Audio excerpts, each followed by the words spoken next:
Bismillahirrahmanirrahim. Assalamualaikum warahmatullahi wabarakatuh. Anak sekalian yang dirahmati Allah. Alhamdulillah di kesempatan kali ini di siang menuju sore yang cerah ini Allah berikan kita masih dengan kesempatan untuk bisa bertatap muka melalui video ini. Mudah-mudahan senantiasa menjadikan kita orang yang bersyukur karena nikmat Allah yang kita rasakan. Salawat dan salam kita aturkan kepada Rasulullah SAW yang merupakan suri tauladan bagi kita semua, yang telah memimpin kita semua dari alam kegelapan menuju alam yang terang benderang dengan adanya Islam. Anak-anakku sekalian yang berbahagia, di kesempatan ini barangkali Ustaz ingin hanya menyampaikan sedikit saja tentang hari kiamat. Nah, bagaimana kemudian kita harus memahami makna iman pada hari kiamat, karena sesungguhnya hari kiamat itu adalah rukun iman yang kelima yang wajib kita imani bahwasanya suatu saat hari kiamat itu akan terjadi. Nah, dalam suatu riwayat hadis, Rasulullah suatu ketika ditanya oleh malaikat Jibril dalam hadis Muslim bab pertama, hadis ke-8 ya. Malaikat Jibril bertanya kepada Nabi Muhammad SAW, "Fakhbirni 'anil iman," kata malaikat Jibril. Kemudian Rasulullah menjawab, "Qala antu'mina billahi wa malaikatihi wa kutubihi wa rusulihi wal yawmil akhir wa tu'mina bil qadri bi khairi wa syarrihi." Yang artinya adalah Jibril berkata, "Kabarkanlah kepadaku tentang iman," kata Jibril kepada Muhammad. Kemudian Nabi Muhammad menjawab, "Qala, engkau beriman kepada Allah, qala antu'mina billah wa malaikatihi, malaikat-malaikatnya Allah, kemudian wa kutubihi, kitab-kitabnya Allah, wa rusulihi, rasul-rasulnya Allah, wal yaumil akhir, dan hari akhir, wa tu'mina bi qadri bi khairihi wa syarrihi, dan engkau beriman kepada takdir baik dan buruk." Ini hadis ini dijelaskan oleh Rasulullah SAW dalam sebuah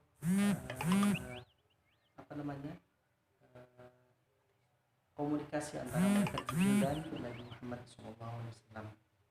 Nah, apa tanda-tandanya hari akhir itu? Ya, berdasarkan hadis yang sahih, tanda-tanda hari kiamat itu sangat banyak. Di antaranya adalah banyak sekali ya. Barangkali nanti kalau kalian membaca di sini banyak sekali.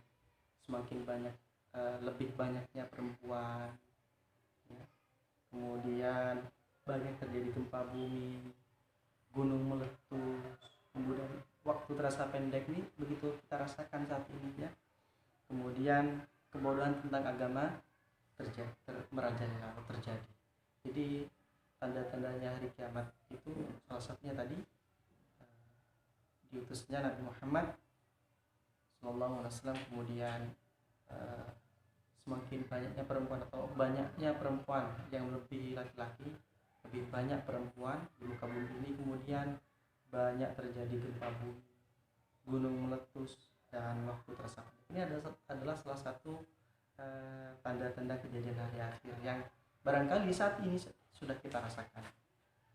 Nah, yang kedua itu tadi tanda-tanda kecilnya. Tanda-tanda besarnya seperti apa? Nah, datangnya Imam Mahdi, ya, atau di sini ada nama lengkapnya Muhammad bin Abdullah, akan memimpin umat Islam. Dia keturunan Nabi Muhammad SAW dari jalur Fatimah.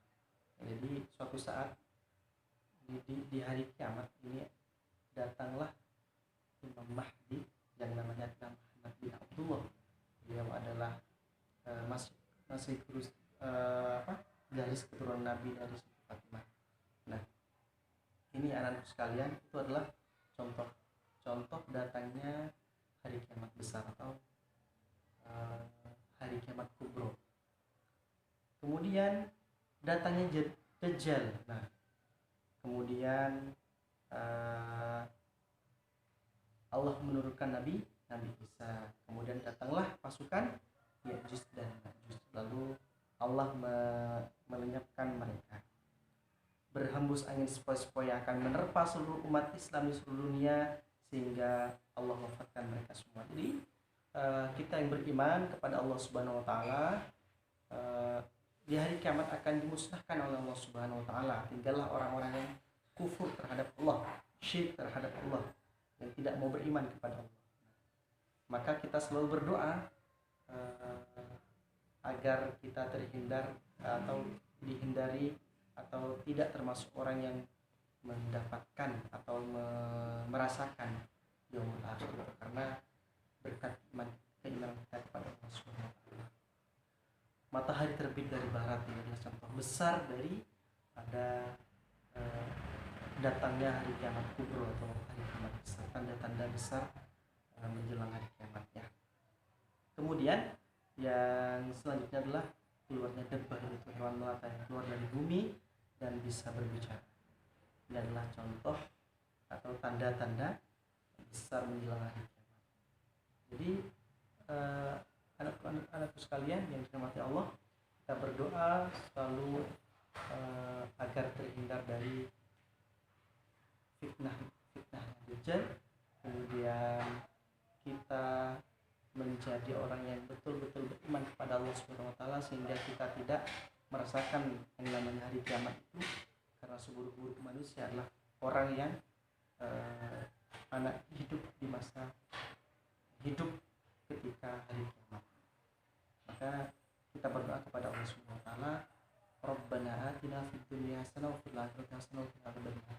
Kita berlindung kepada Allah dari hal-hal yang tidak baik, kemudian kita berharap kepada Allah kita dimasukkan ke surga, dan kemudian kita dihindarkan dari neraka. Karena apa? Karena keimanan kita kepada Allah Subhanahu wa taala. Itu anak-anak sekalian. Kemudian tahapan-tahapan hari kiamat.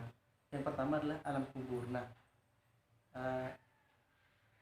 suatu saat kita akan merasakan yang namanya mati.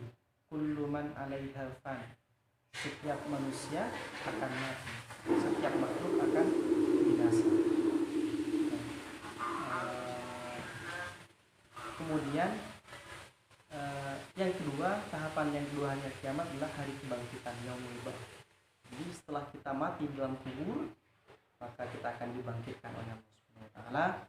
Yang ketiga adalah padang mahsyar, maka kita akan dikumpulkan di padang mahsyar. Maka kemudian Allah menghisap amal-amal kita, ya, yang disebut dengan mahkamah atau pengadilan, yaumul hisab atau hari penghisapan amal. Maka kemudian anak-anak sekalian, sejak sekarang maka jangan sampai perilaku kita, perkataan kita, lisan kita, ya, mata kita, hidung kita, pendengaran kita, jangan sampai kita fungsikan untuk hal-hal yang tidak baik, berkata dengan perkataan kotor atau mendengar hal-hal yang jorok di segala macam, atau melihat hal-hal yang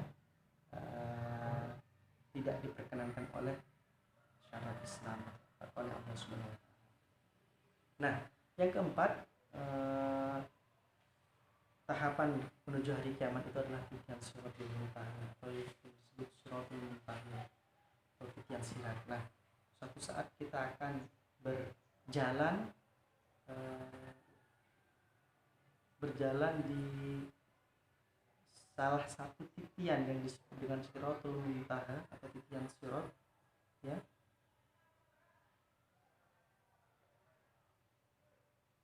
Nah, beruntunglah bagi mereka yang kemudian beriman kepada Allah, banyak amal-amal solehnya, membantu senantiasa mengabdi kepada orang tua, guru, dan agamanya. Maka insya Allah jika kita amal ibadahnya lebih banyak, maka lebih cepatlah titian siratul muntaha itu. Tapi sebaliknya, ketika amal buruk kita lebih banyak, maka tertatih-tatihlah kita berjalan di siratul muntaha. Maka anak-anakku sekalian, meminta maaflah kepada orang tua kita yang seringkali kita kita merontak, ya, kita meminta sesuatu tanpa melihat kondisi orang tua atau memaksa orang tua kita. Memohon maaflah sebelum orang tua kita Allah cabut nyawanya, kemudian memohon kemudian berbaktilah kepada orang tua dan guru sebelum orang tua dan guru itu dicabut nyawanya. Karena orang tua kita adalah madrasatul ula yang membimbing kita, yang menyapih kita sejak kecil, maka senantiasa mohon maaflah agar kesalahan kita sejak kecil itu dimaafkan oleh Allah Subhanahu wa taala, dimaafkan oleh orang tua kita, dimaafkan oleh guru-guru kita, dimaafkan oleh orang-orang terdekat kita, keluarga kita, dan seluruh umat Islam yang pernah kita salah. Nah, teman-teman anak sekalian, yang kemudian yang terakhir adalah surga dan neraka. Ini adalah tahapan-tahapan yaumul akhir atau hari-hari kiamat. Bapak sekalian, barangkali Ustaz tidak perlu berpanjang lebar, cukup kalian membaca dan memahami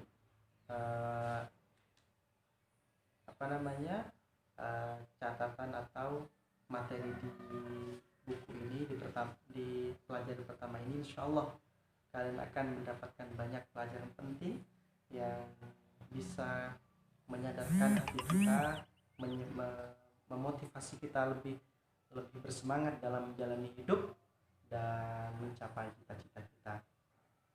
Nah, untuk sekalian, Ustaz ingin membacakan salah satu arti hadis yang diriwayatkan oleh Imam Bukhari dalam kitab hadisnya yang bab 1, hadis ke nomor 629, yang artinya adalah ada 7 golongan manusia yang mendapat naungan pada hari kiamat ketika tidak ada naungan kecuali naungan Allah Subhanahu wa taala, yaitu yang pertama adalah pemimpin yang adil. Nah, anakku sekalian, pesan Ustaz, ketika kalian menjadi pemimpin, maka pemimpinlah yang dengan adil. Ketika kalian menjadi seorang kepala keluarga nantinya, karena kepala keluarga itu adalah pemimpin, maka menjadilah pemimpin kepala keluarga yang adil, menjadi kepala keluarga yang baik. Kemudian yang kedua, pemuda-pemudi yang ahli ibadah. Nah, kita semua, Ustadz dan kalian semua adalah pemuda-pemudi, meskipun umur kalian masih kategori anak-anak, tapi perbanyaklah ibadah, karena itu yang akan menjadi kebiasaan nanti kalian ketika muda, dewasa, dan tua, ya. Terbiasakan beramal amal ibadah yang banyak, ya. Kemudian yang ketiga adalah orang yang hatinya terpaut dengan masjid. Nah, kenapa kemudian ustaz-ustaznya selalu mengingatkan untuk perbanyak ibadah, jangan sampai kita melontarkan perkataan-perkataan yang tidak baik kepada orang tua kita, guru kita, dan teman-teman kita, keluarga kita. Kemudian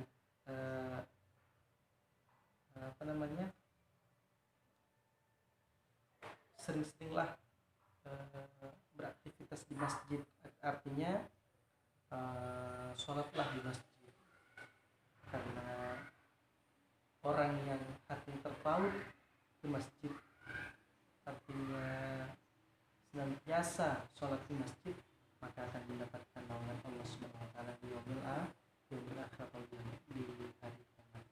Yang keempat, orang-orang yang cinta dan benci karena Allah. Jadi anak-anakku sekalian, kalau kalian benci atau kalau kalian cinta, maka dasarnya adalah Allah, ya. Cinta karena Allah, benci pun karena Allah. Ya, benci tidak ada dasarnya karena memberikan nasihat jadi benci, tidak boleh, ya. Maka kalau kalian benci terhadap seseorang tidak didasari karena Allah, tapi karena kehendaknya nafsu, maka menjadi salah satu orang yang tidak akan mendapatkan naungan di sisi Allah. Yang kelima, orang yang tidak berani melakukan maksiat karena takut kepada Allah. Jadi orang tidak melakukan kesalahan, tidak bertutur kata kotor karena takut kepada Allah. Kemudian yang keenam, orang yang bersedekah dengan sembunyi-sembunyi. Bersedekahlah, karena orang yang bersedekah akan mendapat naungan Allah di yaumil akhir. Yang ketujuh adalah orang yang mengingat Allah dalam kesendirian hingga diam nangis. Ini adalah 7